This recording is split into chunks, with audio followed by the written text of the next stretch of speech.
Elle est une chanteuse et compositrice de gospel, lauréate d'un Grammy Award. Yolanda Adams se joint à nous en studio pour partager l'importance de la parole, quelle que soit la manière dont vous pouvez l'obtenir, surtout aujourd'hui. Bonjour. Oh mon Dieu, c'est tellement bon de vous voir. D'accord, vous avez reçu tellement de prix, mais il y a une désignation spéciale aujourd'hui. La reine du gospel, Yolanda Adams, a souri à travers chaque performance, mais les caméras n'ont jamais capté ce qui s'est passé dans les coulisses. En 2005, après avoir vendu 10 millions d'albums, elle a disparu pendant une année entière. La vérité, c'est qu'elle luttait contre des pensées suicidaires et assistait à des séances de thérapie hebdomadaires.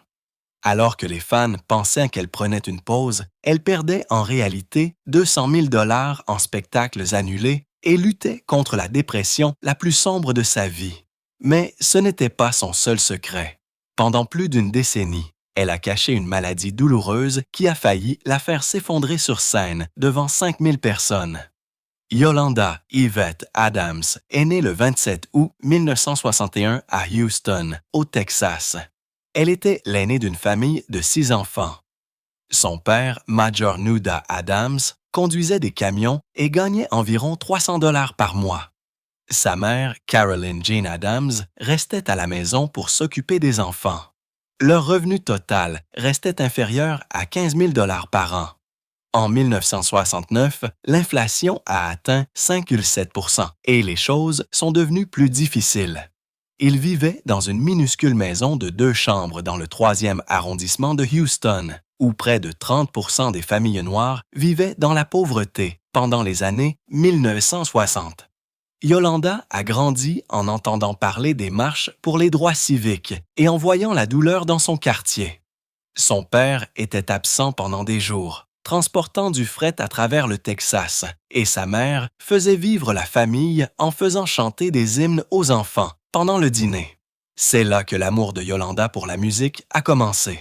Mais leur problème d'argent était tête grave. En 1968, les factures impayées ont atteint 500 $. Ils n'avaient pas les moyens d'acheter des jouets ou de faire des voyages. Et quand elle a eu 9 ans en 1970, Yolanda aidait déjà ses jeunes frères et ses sœurs à faire les tâches ménagères. Elle a dû grandir vite. Personne n'aurait pu deviner que cette petite fille vivant dans la pauvreté deviendrait d'un jour la reine du gospel et vendrait plus de 10 millions d'albums d'ici 2020. Quand elle avait seulement 3 ans en 1964, Yolanda a chanté Amazing Grace à son église baptiste à Houston. Sa voix a rempli la pièce et a stupéfié les gens. L'église comptait environ 200 membres, mais les gens avaient commencé à quitter la région et la fréquentation avait baissé de 15 %. Sa mère a acheté un magnétophone à 51 $ en 1965 et l'a utilisé pour enregistrer les chants de Yolanda. Il y avait plus de 20 cassettes, dont une de 1966 où elle imitait Aretha Franklin. Quand elle a eu 5 ans en 1966, elle s'est distinguée dans la chorale et s'est produite lors d'un réveil où 500 personnes se sont présentées. Les anciens l'appelaient Petite Dynamo. La scène gospel à Houston se développait rapidement avec environ 100 chorales en 1970. En 1967, un pasteur local a même prédit qu'elle serait célèbre. Les cassettes ont été retrouvées en 1980 et ont contribué à inspirer son premier album en 1987. À l'époque, la famille gagnait moins de 10 000 $ par an, mais elle gagnait déjà 5 $ par concert à l'église, ce qui l'aidait à payer des cours de chant. Ces cassettes montrent maintenant comment une enfant pleine de douleur et de passion est devenue une femme qui remporterait un jour 4 Grammy Awards d'ici 2005. Pendant les années 1960, l'économie de Houston traversait de grands changements et la famille de Yolanda l'a ressenti profondément.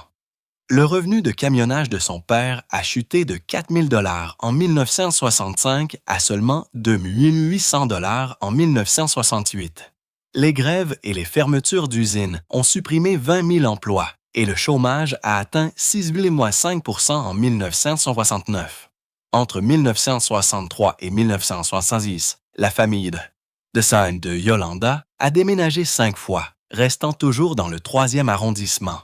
Ils sont passés d'appartements bon marché qui coûtaient 80 $ par mois à des maisons partagées avec des toits qui fuyaient. Le loyer n'a cessé d'augmenter de 25% en raison des émeutes et de la violence, comme l'affrontement de 1967 près de l'Université Texas Southern, qui a fait un mort. La plupart des soirs, le dîner se résumait à des haricots et du riz. En 1968, Yolanda a sauté le déjeuner à l'école pour économiser 25 cents chaque jour. À l'âge de 8 ans, elle faisait du babysitting pour $1 de l'heure. Sa mère fabriquait des vêtements à partir de chutes de tissu et a réussi à maintenir la famille unie, même lorsqu'elle a été confrontée à une expulsion à 2 reprises en 1966. La population de Houston a atteint 1,2 million d'habitants en 1970. Mais près de 40% des résidents noirs vivaient encore dans la pauvreté. Toutes ces situations et difficultés ont renforcé la force de Yolanda en 1999. Cette force s'est manifestée lorsque son album à succès s'est vendu à plus de 2 millions d'exemplaires. Elle a failli être sans abri en 1969. Mais les dons de l'Église ont sauvé la famille juste à temps. Quand Yolanda avait 10 ans, son monde a changé. Le 15 septembre 1971, ses parents ont divorcé après des années de disputes. Le travail de camionnage de Major l'avait tenu éloigné pendant des jours et Carolyn a dû élever 6 enfants seule. Le tribunal a ordonné une pension alimentaire de 100 $ par mois en 1972, mais la plupart des mois, elle n'arrivait pas. La rupture a profondément blessé Yolanda. Elle pleurait la nuit et a perdu 10 livres à cause du stress. Les frères et sœurs ont été séparés. 3 sont allés avec leur mère et 3 avec leur père. Au même moment, le taux de divorce à Houston avait augmenté de 30%. Yolanda était anéantie, mais elle a trouvé un certain réconfort lorsqu'elle a rejoint le Southeast Inspirational Choir à l'âge de 13 ans en 1974.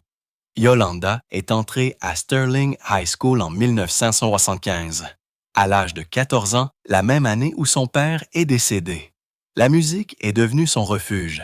En 1976, elle a commencé à briller à la fois dans la chorale de l'école et dans le cours de théâtre. Elle a chanté des chansons d'Aretha Franklin comme Respect et Natural Woman et a remporté 3 concours de talents locaux en 1967 et 1978. Les juges étaient choqués qu'une jeune fille de 16 ans puisse égaler les notes d'Aretha. Un professeur a dit qu'elle avait sa place dans un stade, pas dans une salle de classe. En 1979, elle a obtenu son diplôme après une performance qui a mis 500 personnes debout. Elle a chanté un mélange de gospel et de R&B qui a stupéfié tout le monde. Mais le lycée n'a pas été facile. En 1977, elle avait grandi jusqu'à 6 pieds de haut et était victime d'intimidation en raison de sa taille. Elle a transformé cette douleur en pouvoir. Son premier concert rémunéré a eu lieu en 1978 lors d'un événement scolaire et lui a rapporté 50 $. Sa vie à la maison était un mélange de jazz en semaine et d'hymnes le dimanche, et ce mélange a façonné son son. En 1978, quand elle avait 17 ans, elle a failli quitter l'école après avoir été rejetée d'une chorale pour avoir un son trop profane. Mais un professeur l'a convaincue de continuer et lui a dit qu'elle deviendrait une star. En 1980, elle était déjà bien connue dans les cercles de chorale. À 13 ans, en 1974, après la mort de son père, Yolanda a été victime d'intimidation en raison de sa taille. En 1977, à l'âge de 16 ans, elle avait grandi jusqu'à 6 pieds et ses camarades de classe l'appelaient « Girafe ». Ils l'ont exclue des bals de l'école et elle pleurait souvent à la maison. Mais les choses ont pris une tournure en 1968. À 17 ans, elle a commencé à faire du mannequinat pour des magasins locaux comme Foley's, gagnant 100 $ par séance photo. Sa confiance a grandi rapidement. En 1979, elle mesurait 6 ou 1 et rêvait de faire du mannequinat à Paris, un rêve encouragé par son grand-père, décédé en 1978.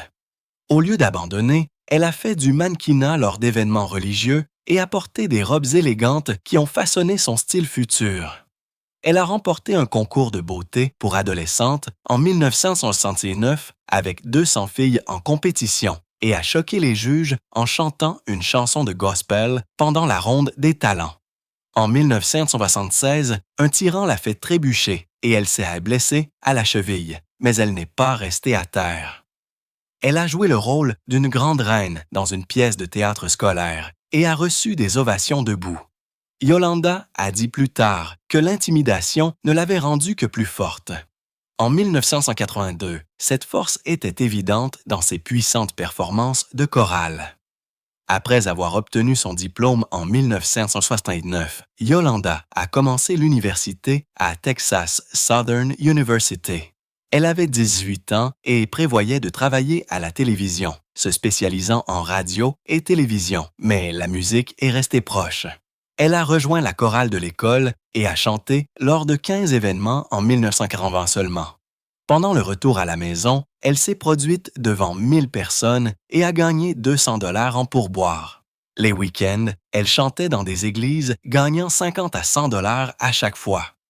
En 1980, un voyage de la chorale à Dallas l'a emmenée dans un vrai studio où elle a enregistré des démos. En 1941, à l'âge de 20 ans, elle a eu une fatigue vocale à cause d'un excès de chant et a dû se reposer pendant 2 mois, mais elle est revenue encore plus forte. Elle a ajouté l'éducation à ses études en 1982 et a ensuite fait un stage à Channel One. Cet emploi a pris fin en 1984 après un rachat de l'entreprise. Ce revers l'a poussée vers l'enseignement. En 1982, elle a chanté avec Edwin Hawkins, dirigeant Oh Happy Day, lors d'un spectacle local qui est devenu viral. Elle a commencé à diriger les répétitions en 1984, mélangeant le gospel avec la musique urbaine. Sa famille l'a soutenue, venant à ses concerts même lorsque l'argent était rare. Ce soutien l'a aidé à se préparer à ses débuts en solo en 1997. En 1921, Yolanda Adams se poussait plus fort que jamais. Elle venait d'enregistrer son deuxième album, Through the Storm, et il est sorti le 1er avril. Elle était signée avec Tribute Records et l'album a été produit par Ben Tanker. Il a atteint la 9e place du classement Billboard Top Gospel Albums. Et l'année suivante, en 1982, elle a remporté son premier Stellar Award pour la chanteuse féminine de l'année. Mais derrière le succès se cachait quelque chose de douloureux. Pendant l'année 1990, Yolanda avait donné plus de 200 concerts. Sa voix était tellement fatiguée que les médecins l'ont avertie qu'elle pourrait avoir besoin d'une intervention chirurgicale. Pourtant, elle ne s'est pas arrêtée. Elle a enregistré la chanson titre de l'album While in Pain. Elle a dit que c'est ce qui a donné son émotion à la chanson. L'album s'est vendu à plus de 100 000 exemplaires et l'a aidé à quitter son emploi d'enseignante pour se consacrer à la musique à plein temps. Dans une interview de 1992, elle a admis qu'ignorer les conseils médicaux avait conduit à 2 semaines de silence. Elle ne pouvait plus du tout parler ni chanter. Certaines dates de tournée ont dû être annulées, mais tout s'est bien terminé. Elle a gagné environ 5 000 $ de redevances en 1993. Le 15 mars 1991, elle a filmé le clip vidéo à Houston avec le Southeast Inspirational Choir derrière elle. Le son était influencé par le jazz et a surpris de nombreux fans de gospel. Plus tard, elle a révélé que le stress vocal avait causé des nodules sur ses cordes vocales. Elle a suivi une thérapie au cours de l'été 1991, ce qui a retardé son prochain album. 2 ans plus tard, le 19 octobre 1993, elle a sorti Save the World, son 3e album. Il a atteint la 2e place du classement gospel de Billboard et a remporté 3 Stellar Awards en 1994, dont celui de l'album de l'année. Mais cette fois, la surprise était venue d'une décision audacieuse. Yolanda a appelé Stevie Wonder à l'improviste et lui a demandé de jouer sur une chanson intitulée The Good Shepherd. Il a accepté et a joué de l'harmonica gratuitement.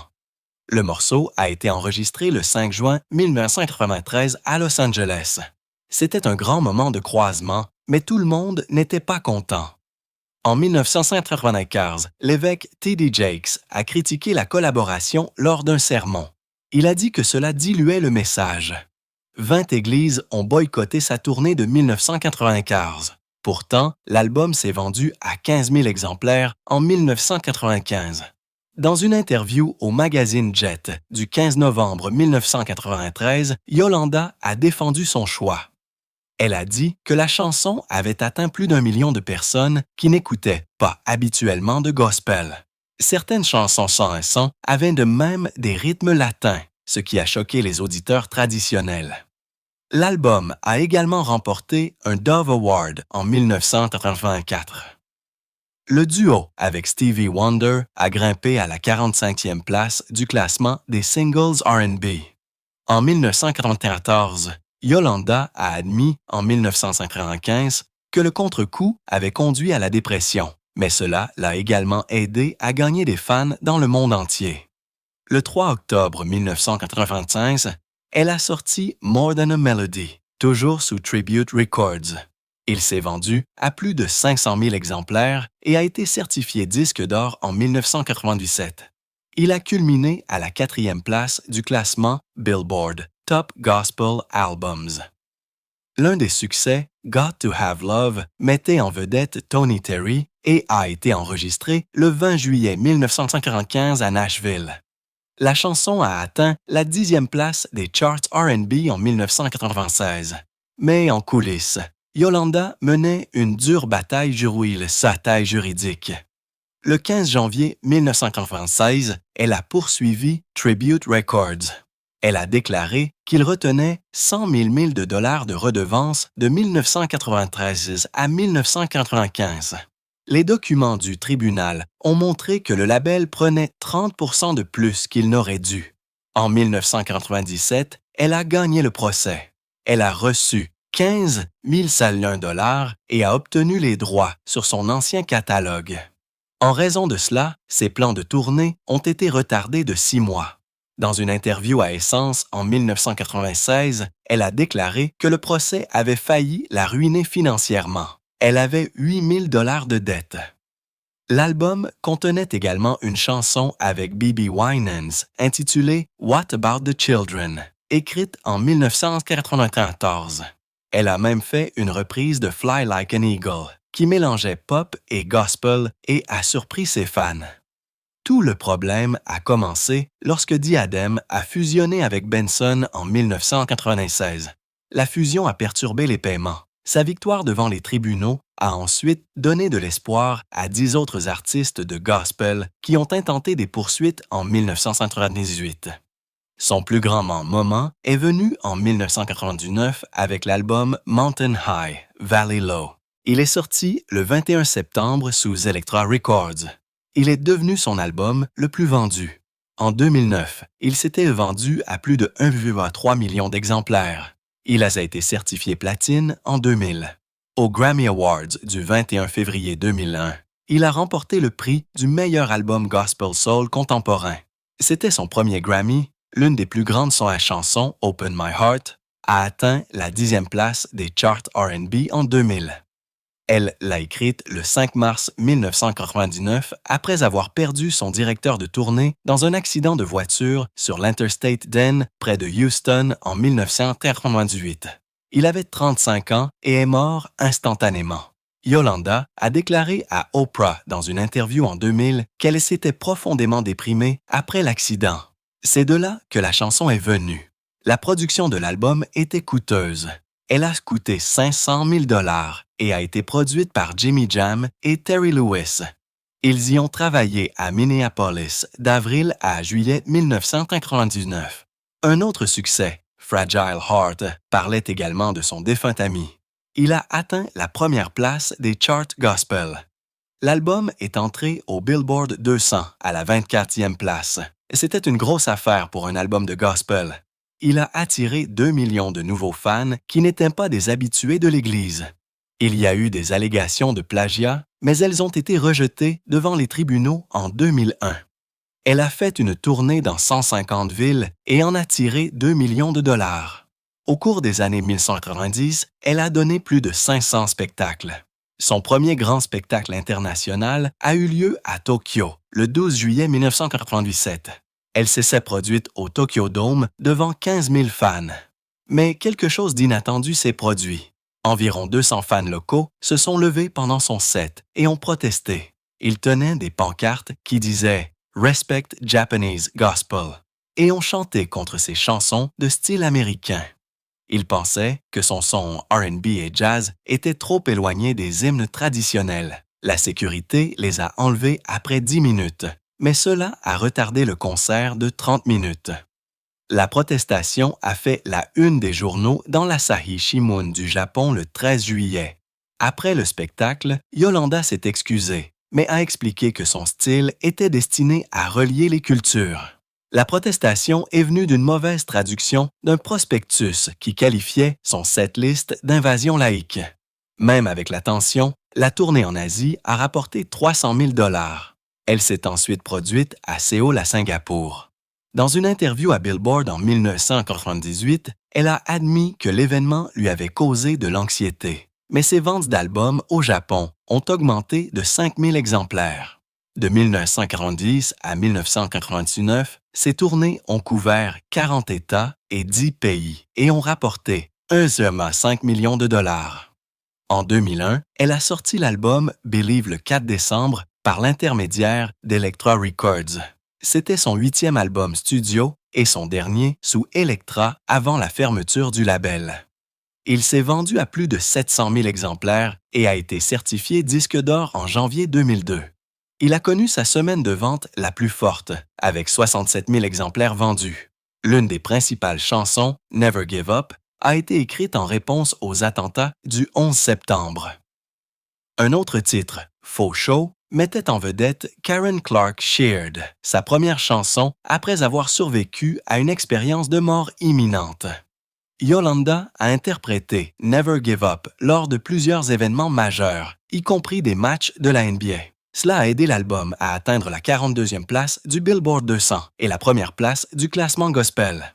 Les critiques ont dit que la production de l'album ne montrait pas toute sa puissance vocale. Pourtant, elle a dit dans une interview en 2005 qu'elle y croyait, malgré la pression de l'industrie. Son apparition dans l'émission d'Oprah a aidé à le promouvoir et de nombreuses chansons sont devenues connues sous le nom d'hymnes d'espoir. En 2019, l'album l'avait aidé à atteindre près de 10 millions de ventes d'albums au total. En 2005, elle a lancé sa propre émission de radio appelée le Yolanda Adams Morning Show. Elle était diffusée dans plus de 20 marchés. L'émission se concentrait sur la foi, l'amour et le pardon. Elle a donné aux fans de gospel quelque chose de propre et d'inspirant à écouter. Elle a également parlé ouvertement de santé mentale, ce qui n'était pas courant dans les cercles religieux à l'époque. Même si certains commanditaires se sont peut-être retirés, cela n'a jamais été confirmé. Sa fondation, The Voice of an Angel, a aidé les étudiants de la 9e année à l'université. En 2007, elle avait 4 Grammy et continuait d'être forte. Elle riait avec sa fille pendant les entrevues et disait toujours aux gens de rester déterminés. Elle a parlé publiquement de la guérison des abus, ce qui l'a rendue encore plus accessible. À ce moment-là, elle avait vendu plus de 10 millions d'albums et était appelée la reine du gospel contemporain. En 1997, Yolanda Adams pensait avoir enfin trouvé la paix lorsqu'elle a épousé l'ancien joueur sort de la NFL, Timothy Crawford Jr. Elle avait déjà survécu à un premier mariage abusif avec Troy Mason de 1987 à 1990, une période douloureuse remplie de blessures physiques et émotionnelles. Mais ce nouveau chapitre n'a pas duré. En 2004, après 7 ans, son monde s'est de nouveau effondré. Elle a découvert que Timothy avait secrètement pris de l'argent de leur compte commun et l'avait investi dans des placements risqués sans lui dire. Ces opérations ont mal tourné et ont laissé Yolanda avec une dette de 500 000 $. Ce n'était pas seulement l'argent. Ce qui a suivi a été une bataille déchirante pour la garde de leur fille, Taylor, née en 2001. Yolanda a dû faire face à la salle d'audience seule tout en essayant de reconstruire sa vie. Les documents du tribunal ont révélé plus tard que le comportement de Timothy pendant leur mariage était stressant et parfois cruel. Il se disputait au sujet de l'argent et tentait de contrôler sa carrière. Et Yolanda a décrit toute l'expérience comme une saison sombre qui a mis à l'épreuve tout ce en quoi elle croyait. Elle a finalement obtenu la garde principale de Taylor, mais les dommages sont restés avec elle. À partir de ce moment, elle s'est promis de ne plus jamais mélanger l'amour et l'argent. Les fans n'ont jamais su la vérité jusqu'à ce que des fuites en 2004 révèlent les détails douloureux qu'elle avait gardés privés. Juste après le divorce en 2004, Yolanda est entrée dans l'une des batailles les plus difficiles de sa vie. En 2005, elle a sombré dans une profonde dépression. Le poids de la trahison, la pression d'élever un enfant seul et la peur d'être jugée par sa communauté gospel sont devenus trop lourds. Pendant une année complète, elle a disparu de la scène publique. Elle n'a pas fait de tournée, n'a pas enregistré, n'a même pas parlé publiquement. En coulisses, elle assistait discrètement à des séances de thérapie hebdomadaires pour lutter contre les pensées suicidaires. La dépression a apporté de la fatigue, de la tristesse et de la confusion. Elle a même commencé à remettre en question son but dans la vie.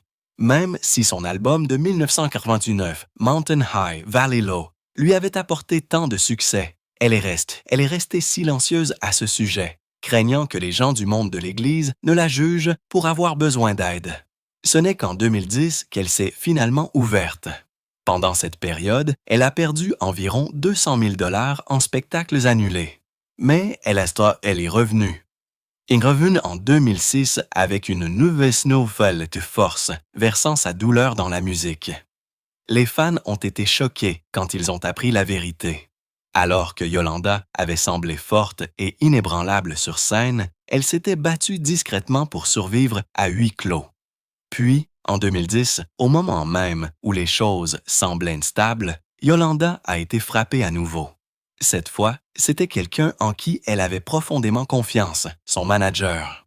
Lors d'un audit de routine en juin de cette année-là, elle a découvert que 100 000 $ manquaient aux revenus liés à son émission de radio, The Yolanda Adams Morning Show, qui était diffusée depuis 2007. Le manager avait falsifié des chèques et effectué des transferts secrets, volant de l'argent pendant 2 ans sans que Yolanda le sache. Pour couvrir la perte soudaine et les frais juridiques croissants, elle a vendu sa maison de Houston. Elle l'avait achetée en 2002 pour 800 000 $, mais l'a laissée partir pour seulement 600 000 $ afin d'obtenir de l'argent rapidement.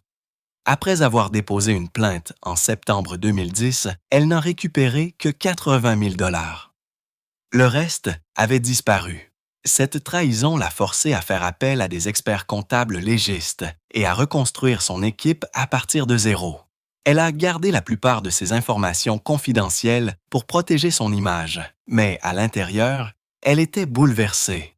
À partir de ce moment, elle a commencé à parler d'alphabétisation financière, avertissant les autres membres de l'industrie de ne pas commettre les mêmes erreurs. En 2015, les problèmes sont revenus une fois de plus. Son ex-mari, Timothy Crawford Jr., est revenu, cette fois pour demander plus de temps avec Taylor, qui avait maintenant 14 ans. Le 15 mars, ils étaient de retour dans une salle d'audience de Houston.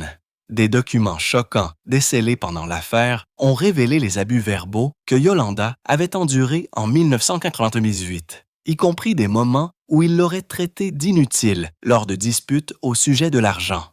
Un incident a été si traumatisant qu'elle a subi une fausse couche en 2002. Yolanda a fait valoir qu'il avait à peine participé en tant que père.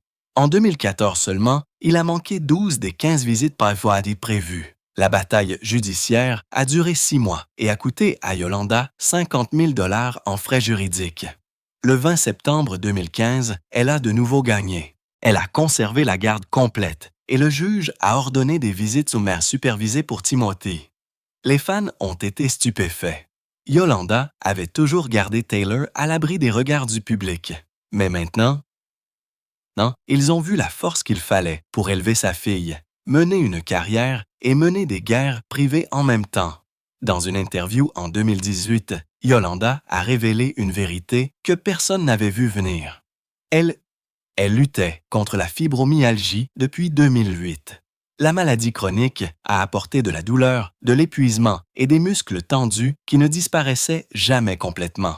Cela avait commencé quand elle avait 47 ans, mais elle a continué à se produire sans jamais le faire savoir aux fans. Un concert à Atlanta. Le 15 juin 2012 a failli la briser. Ses jambes étaient si douloureuses qu'elle a failli s'effondrer au milieu du spectacle. Mais elle a terminé le set de 2 heures devant 5000 personnes, souriant tout le temps. Elle a géré sa maladie avec de la thérapie, des changements de régime alimentaire et des médicaments. En 2009, elle a même abandonné le gluten pendant 10 ans. Elle a tout caché pour éviter d'être perçue comme faible. En 2018, elle avait 57 ans et était enfin prête à s'exprimer. Elle voulait que les gens connaissent toute la vérité, en particulier ceux qui gèrent silencieusement leur propre douleur. De 2008 à 2018, elle a donné plus de 200 concerts, tout en cachant à quel point elle souffrait. Cette bataille secrète a fait d'elle un symbole de force et de foi. En 2011, après seulement 4 ans depuis son dernier album, Yolanda a sorti Becoming le 3 mai. Il était seulement disponible chez Walmart et comptait 11 titres d'une durée d'un peu plus de 40 minutes. L'album a bien marché, atteignant la 4e place des chansons gospel de Billboard avec le single Be Still. Il a atteint la 90e place du Billboard 200 et la 3e place du classement des meilleurs albums gospel. Malgré son succès, la sortie limitée de l'album a nui aux ventes. Pourtant, il lui a valu d'importantes nominations aux prix et sa 4e victoire du meilleur artiste gospel. Certains fans pensaient qu'elle avait été mise sur liste noire par l'industrie, mais ce n'était pas vrai. Elle avait quitté Elektra Records de son propre chef. Le véritable écart de 13 ans est survenu après cet album, pas avant. Des chansons comme Living Proof et Not Giving Up ont abordé des luttes personnelles, y compris son divorce en 2004. Ce projet a montré sa force une fois de plus, utilisant la musique pour guérir et inspirer. En 2022, elle a de nouveau choqué ses fans en se lançant dans le jeu d'acteur. Le 19 mai. 19 mai, elle a fait ses débuts dans la série Kingdom Business de BET+, jouant Danita Jordan, une superstar du gospel avec de sombres secrets. L'émission, produite par Kirk Franklin et Devon Franklin, a révélé le drame caché derrière le monde du gospel. Yolanda a joué une femme essayant de protéger son empire. Pire, tout en faisant face à la trahison, tout comme son propre passé. Sa performance a stupéfié le public. La série a été renouvelée pour une 2e saison le 2 novembre 2023. Des stars invitées comme Tamar Braxton et Kirk Franklin ont rejoint la distribution. Bien qu'elle n'ait pas obtenu de nomination au NAACP, les gens ont vu une nouvelle facette de Yolanda. Elle a prouvé qu'elle n'était pas seulement une chanteuse, elle pouvait aussi jouer, et le faire avec puissance et profondeur. Le 13 septembre. 2024, Yolanda a finalement mis fin à la longue attente avec son premier album solo en 13 ans. Sunny Days comptait 15 titres et de puissantes collaborations avec Donald Lawrence, Sir the Baptist et Terry Hunter. Le premier single, Church Doors, est venu avec des remixes et un message d'espoir audacieux. Elle l'a interprété en direct dans l'émission Tamron Hall, stupéfiant tout le monde. Les chansons ne parlaient pas directement de Steve Harvey ou d'un incident spécifique, mais elles envoyaient un message clair aux critiques. Elle a versé sa douleur et sa guérison réelle dans chaque parole. Cet album est arrivé juste au moment où elle partait en tournée de retrouvailles, avec des légendes du gospel comme Kirk Franklin et Marvin Sapp. Les fans n'en revenaient pas que la voix qui leur avait manqué pendant plus d'une décennie était de retour et plus forte que jamais. En 2025, Yolanda a 64 ans et est plus forte que jamais. La tournée de retrouvailles, lancée en septembre 2024, comprenait 33 dates à travers le pays. En octobre, 20 de ces spectacles étaient incomplets et les vendeurs de billets ont dépassé les 10 millions de dollars. Mais au milieu de tout cela, elle a révélé une vérité déchirante. Sa fibromyalgie s'était de nouveau manifestée. 2 concerts à Detroit et à Kansas City les 15 et 17 septembre ont dû être annulés. Elle était si douloureuse qu'elle ne pouvait même pas quitter son lit, encore moins chanter. Pourtant, elle a continué d'avancer. Elle a utilisé la douleur comme carburant, inspirant les autres à ne pas abandonner. Depuis la révélation, les streams de son album ont augmenté de 40%.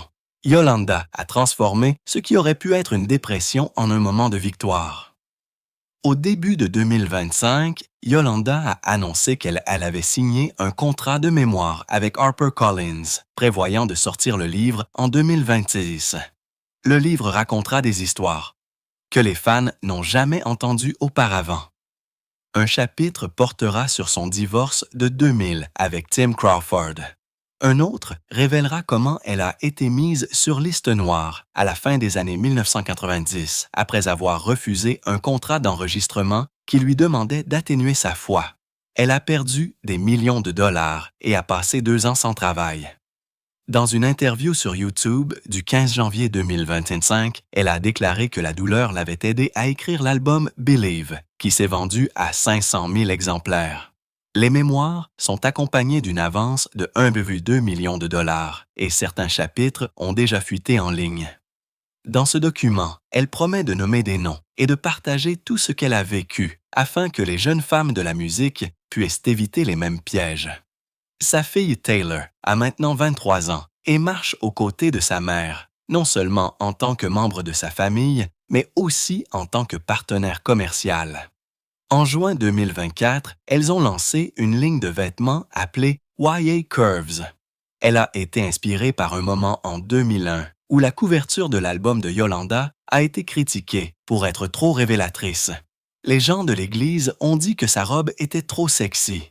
Même Steve Harvey a dû la défendre à l'antenne. Ce moment l'a façonnée. La ligne de vêtements offre des tailles allant de 0 à 24 et propose des pièces audacieuses comme des capes et des costumes moulants. Certaines tenues coûtent 150 $. Le premier mois a rapporté 500 000 $ en vente avec 10 000 pièces vendues. Les boutons sur les vêtements portent des citations sur la force et l'amour de soi. La marque vaut maintenant plus de 2 millions de dollars et prévoit de lancer des sacs à main d'ici 2026. Ensemble, la mère et la fille transforment la douleur passée en pouvoir. En février 2025, Yolanda a fait une autre surprise. Elle a dit qu'elle pourrait prendre sa retraite des tournées d'ici 2026 pour se concentrer sur le jeu d'acteur. Elle a laissé entendre qu'elle jouerait Aretha Franklin dans un grand film biographique prévu pour 2027. En fait, l'idée est venue après une performance hommage au Grammy en janvier 2025, où elle a stupéfié tout le monde. La succession de Franklin lui aurait offert 5 millions de dollars. Yolanda tourne maintenant les saisons 3 et 4 de Kingdom Business à partir de mars 2026. Cela prendra 7 mois en Géorgie. Elle a admis qu'après 30 ans sur la route et 33 concerts en 2024 seulement, son corps a besoin de repos. Mais elle ne se retire pas des projecteurs. Elle change juste de scène.